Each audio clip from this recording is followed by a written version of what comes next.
നമസ്കാരം, ഞാൻ സാജൻ, ചക്കരയുമ്പ സാജൻ. ഞാൻ മുമ്പ് നമ്മുടെ രവീന്ദ്ര സംഗീതം എന്നൊന്ന് ഇട്ടിരുന്നു. എൻ്റെ സുഹൃത്താണ് അദ്ദേഹം. എൻ്റെ ഏറ്റവും വലിയ ആത്മാർത്ഥ സുഹൃത്തായതുകൊണ്ടാണ് ഞാൻ അദ്ദേഹത്തെക്കുറിച്ച് ഒരു വീഡിയോ ചെയ്തത്. അപ്പോൾ അത് കണ്ടവർ പറഞ്ഞു, സാറേ വളരെ മനോഹരമായിരിക്കുന്നു, പക്ഷേ അത് കുറഞ്ഞു പോയല്ലോ എന്ന് പറഞ്ഞു. ഞങ്ങൾ അന്ന് എടുത്തപ്പോൾ കുറച്ച് കൂടുതൽ എടുത്തിരുന്നു, പക്ഷേ എൻ്റെ പ്രേക്ഷകർക്ക് കൂടുതൽ മുഷിപ്പുണ്ടാക്കണ്ടല്ലോ എന്ന് കരുതി കുറച്ച് ഞങ്ങൾ എഡിറ്റ് ചെയ്ത് മാറ്റിയതായിരുന്നു. പക്ഷേ അതിൻ്റെ ബാക്കി കുറച്ചുണ്ട്. അപ്പോൾ നിങ്ങളുടെ അഭ്യർത്ഥന മാനിച്ചിട്ട് ഞാനത് വീണ്ടും കുറച്ചുകൂടി ഉള്ളത് നിങ്ങൾക്ക് വേണ്ടി ഞാനത് പോസ്റ്റ് ചെയ്യാം.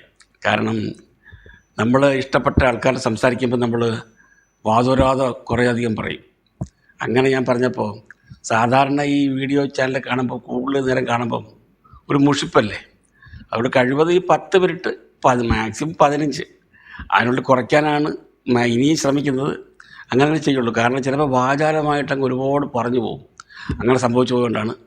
ഏതായാലും അതിൻ്റെ അന്ന് ഞങ്ങൾ ഷൂട്ട് ചെയ്തതിൻ്റെ ബാക്കി ഭാഗങ്ങൾ നിങ്ങളുടെ അഭ്യർത്ഥന മാനിച്ചിട്ട് ഞാൻ ഇന്ന് വീണ്ടും പോസ്റ്റ് ചെയ്യാം. പിന്നെ എപ്പോഴും ഞാൻ പറയുന്നത് പോലെ സബ്സ്ക്രൈബ് ചെയ്യാത്തവർ ഒന്ന് സബ്സ്ക്രൈബ് ചെയ്താൽ നന്നായിരിക്കും.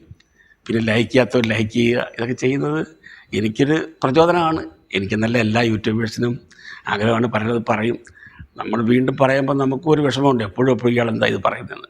ഏതായാലും അന്നെടുത്ത പോർഷൻസ് നമുക്ക് കാണാം. രവീന്ദ്ര സംഗീതത്തെക്കുറിച്ച് പറയുകയാണെങ്കിൽ ഞങ്ങൾ വളരെ അടുത്തടുത്താണ്. ഒരുപാട് പറയാനുണ്ടാവും. ഞാൻ 1972 കാലഘട്ടത്തിലാണ് മദ്രാസിലെത്തുന്നതെന്ന് ഞാൻ പറഞ്ഞല്ലോ. മദ്രാസ് ഇപ്പോൾ ചെന്നൈ. അന്ന് അദ്ദേഹം കുടുംബസമേതം മദ്രാസിൽ 1975 പുള്ളിക്കാരൻ്റെ വിവാഹം. അതായത് ഒരു കൊള്ളക്കൊക്കെ സൃഷ്ടിച്ച ശേഷം പുള്ളിക്കാരൻ വന്നു. തിരുവനന്തപുരത്ത് കിള്ളിപ്പാലത്തെ ഒരു സ്ഥലത്ത് അവിടെ രജിസ്റ്റർ ഓഫീസിൽ പോയിട്ടാണ് പുള്ളിക്കാരൻ്റെ കല്യാണം. ശോഭയുമായിട്ടുള്ള ശോഭയ്ക്ക് അന്ന് 17 വയസ്സാണ് എന്നാണ് അറിയുന്നത്. കാരണം അവർ തമ്മിൽ പ്രണയമല്ലെങ്കിലും നാട്ടുകാരും വീട്ടുകാരും പറഞ്ഞ് അവരെ പ്രണേതാക്കളാക്കി, അവരെ കവിതാക്കളാക്കി. അങ്ങനെ ഏതായാലും വലിയ ആൾക്കാരോ സ്വന്തക്കാരോ ബന്ധക്കാരോ ഒന്നും ഇല്ലാതെ അവരുടെ വിവാഹം തിരുവനന്തപുരത്ത് കിള്ളിപ്പാലത്തിൽ നടക്കുന്നു. 1 വർഷം കഴിഞ്ഞിട്ട് അവർ മദ്രാസിലേക്ക് ഭാര്യയുമായിട്ട് താമസത്തിന് വന്നു. വന്നപ്പോൾ ഞാനന്ന് മദ്രാസിലുണ്ട്. ഞങ്ങൾക്ക് തിരുവനന്തപുരത്ത് അല്ലെങ്കിൽ കുളത്തൂപ്പുഴയുള്ള ഒരു മ്യൂസിക് ഡയറക്ടറാണ്, അല്ലെങ്കിൽ പാട്ടുകാരനാണ് കുളത്തൂപ്പുഴ രവി എന്നതിനെ എനിക്ക് അറിയാവുള്ളൂ. എങ്കിലും ഞങ്ങളുടെ ഒരു ബന്ധം, സ്നേഹം കൂടിക്കൂടി വന്നു പറയാം. കാരണം നാട്ടുകാരായി എന്നുള്ളതിൻ്റെ പേരിലല്ല. ശോഭ പഠിച്ചത് അഞ്ചൽ സെൻറ്റ് ജോൺസ് കോളേജിലാണ്, ഞാൻ പഠിച്ചത് അഞ്ചൽ സെൻറ്റ് ജോൺസ് കോളേജിലാണ്. എന്നെക്കാളും വളരെ ജൂനിയറാണ് ശോഭ. ഞാൻ ജോലി കിട്ടി ബാംഗ്ലൂർ പോയ ശേഷമാണ് ശോഭ അഞ്ചൽ സെൻറ്റ് ജോൺസ് കോളേജിൽ പഠിക്കാൻ വന്നത്. ആ സമയത്തായിരുന്നു ശോഭ എന്ന് പറഞ്ഞിട്ടുണ്ട്, അന്ന് 16 വയസ്സോ മറ്റോ ആണ്, പ്രീ ഡിഗ്രി പഠിക്കുകയാണ്. അമ്മയ്ക്ക് ഒരു മകളാണ് ശോഭ. ഇവർ രവീന്ദ്രന് 9 പേരാണ്. അവരെല്ലാവരും നല്ല പാടുന്നവരാണ് എല്ലാവരും. ഇപ്പോൾ അദ്ദേഹത്തിൻ്റെ ഒരു സഹോദരിയുടെ ഭർത്താവ് നല്ലതുപോലെ മാത്സരം വായിക്കും. അപ്പോൾ ഇവരെന്ന് വെച്ചാൽ ഇവർക്ക് സംഗീത സദസ്സ് പോലെ ഉണ്ട് കുളത്തൂപ്പുഴ. നമ്മുടെ ഈ മുമ്പ് നെല്ലൊക്കെ ഉണക്കുന്ന ഒരു പായില്ലേ, എന്താ ഈറ്റ കൊണ്ടുള്ള പായ, അതങ്ങനെ വിരിച്ചിട്ട് ഈ സഹോദരന്മാരെല്ലാം ഇരിക്കും. സഹോദരിമാരും പാടും. ഒരു സംഗീത കുടുംബമാണ് രവീന്ദ്രൻ്റെ. രവീന്ദ്രൻ പ്രത്യേകിച്ച് മ്യൂസിക് പഠിച്ചത് തിരുവനന്തപുരം കോളേജിലാണ്. എങ്കിലും അദ്ദേഹം ഈ സഹോദരിയുടെ ഭർത്താവ് നാദസ്വരം വായിക്കും. സഹോദരിയുടെ പെൺമക്കൾ, അവർ 9 പെൺമക്കളാണ് ഒരു സഹോദരിക്ക്. ആ പെൺമക്കൾ പാട്ടും സംഗീത സദസ്സ് തന്നെയാണ്. അപ്പോൾ ഈ സഹോദരിയുടെ അയൽക്കാരിയാണ് ശോഭ അമ്മയുമാണ് താമസിക്കുന്നത്. അപ്പോൾ ഈ പാട്ട് കേൾക്കാൻ ശോഭ എന്ന് വരും. അപ്പോൾ ഈ പാടുന്നതിനിടയിൽ ശോഭ പാടാറില്ല, ശോഭ ഇങ്ങനെ ആസ്വദിച്ചിരിക്കുകയുള്ളൂ. അപ്പോൾ ഈ കുട്ടി ഏതാണ് എന്ന് രവീന്ദ്രൻ ഇടയ്ക്കൊക്കെ നോക്കുവാനും പറയും.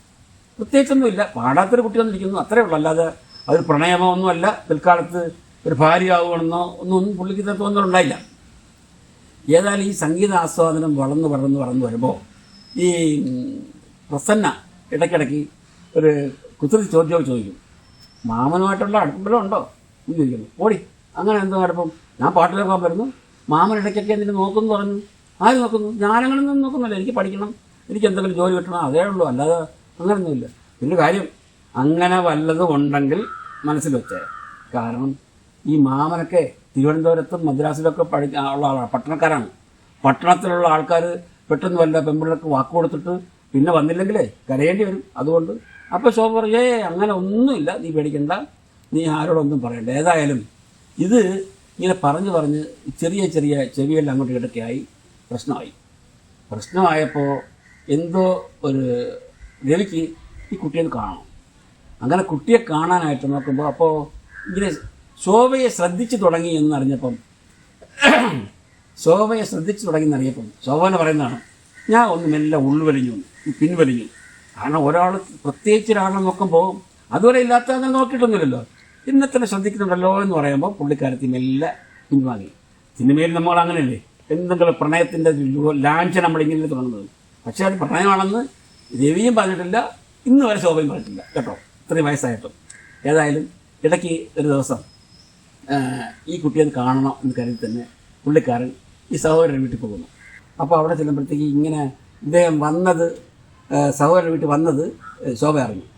ശോഭ മെല്ലെ ആ അപ്പുറത്ത് ആ പറമ്പിലൂടെ മെല്ലെ ആ മരച്ചീനി വെള്ളയിലേക്ക് ചെല്ലുന്നത് രവീന്ദ്രൻ കണ്ടു.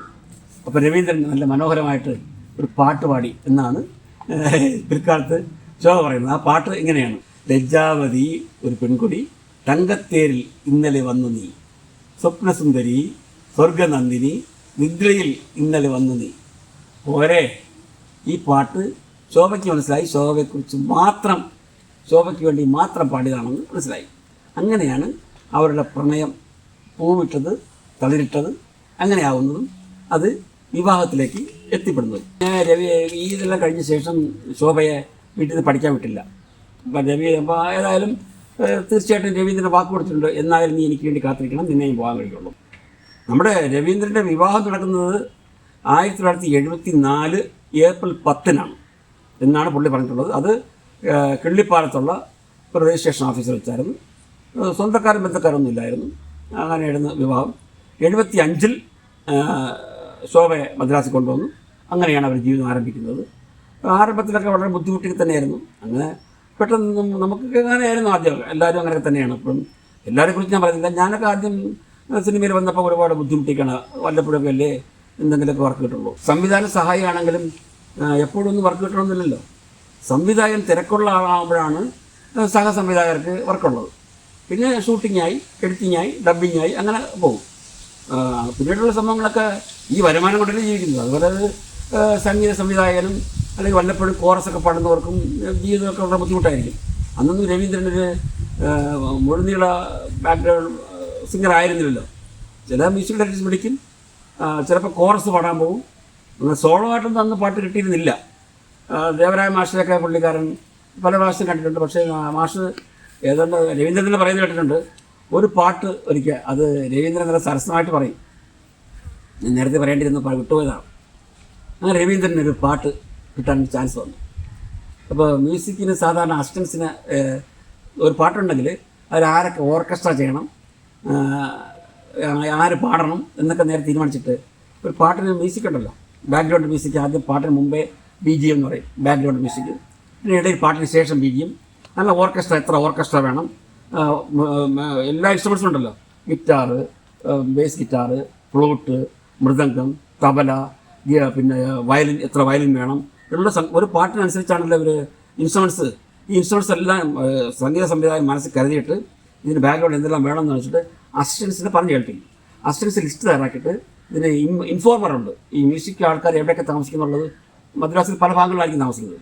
അപ്പോൾ ഏതെങ്കിലും റെക്കോർഡിംഗ് തിയേറ്റർ, ഭരണിയാണെങ്കിൽ, വാഹിനിയാണെങ്കിൽ, AVM ആണെങ്കിൽ, പ്രസാദാണെങ്കിൽ, ശ്യാമളയാണെങ്കിൽ, ഇങ്ങനെ സ്റ്റുഡിയോയിലാണെങ്കിലോ AVM തന്നെ റെക്കോർഡിംഗ് തിയേറ്റർ 3-4 ഉണ്ട്, വാഹിനിയിൽ 3-4 ഉണ്ട്. അങ്ങനെ ഓരോ സ്ഥലത്തും ഓരോ എഞ്ചിനീയേഴ്സ് ഉണ്ട്, അങ്ങനെ ഉണ്ട്.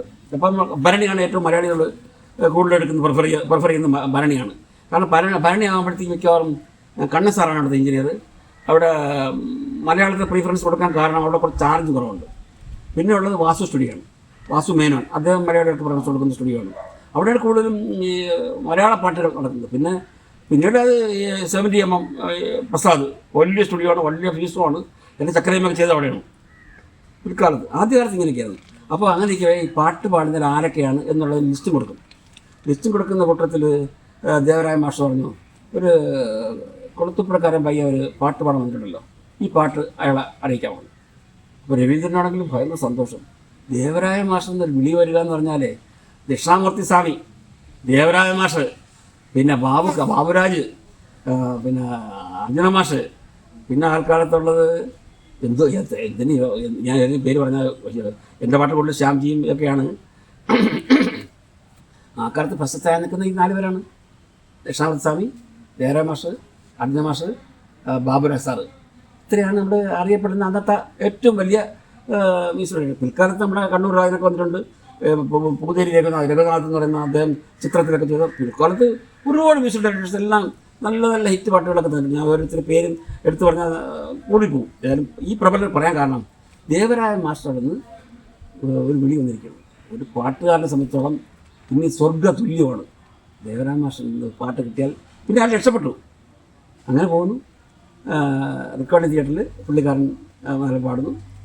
പാടിപ്പെടുത്തേക്ക് മനോഹരമായിട്ട് പുള്ളിക്കാരൻ പറഞ്ഞു, ദേവരായ മാസ്റ്റർ സുഖിപ്പിക്കാൻ വേണ്ടിയിട്ട് പുള്ളിക്കാരൻ മനോഹരമായിട്ടങ്ങൾ പാടിയപ്പോൾ രവീന്ദ്രൻ പറയുന്നതാണ്, രസമായിട്ട് പറയുന്നതാണ്, എത്രത്തോളം എനിക്കറിയില്ല.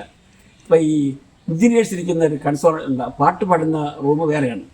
അപ്പം നമ്മൾ സാധാരണ ഡബ്ബിങ് ആയി ചെയ്യുന്ന ഡയറക്ടർക്ക് വോയിസ് റൂമിലേക്ക് ഒരു ഇൻസ്ട്രക്ഷൻസ് കൊടുക്കാനായിട്ട് ഒരു മോബുണ്ടാവും.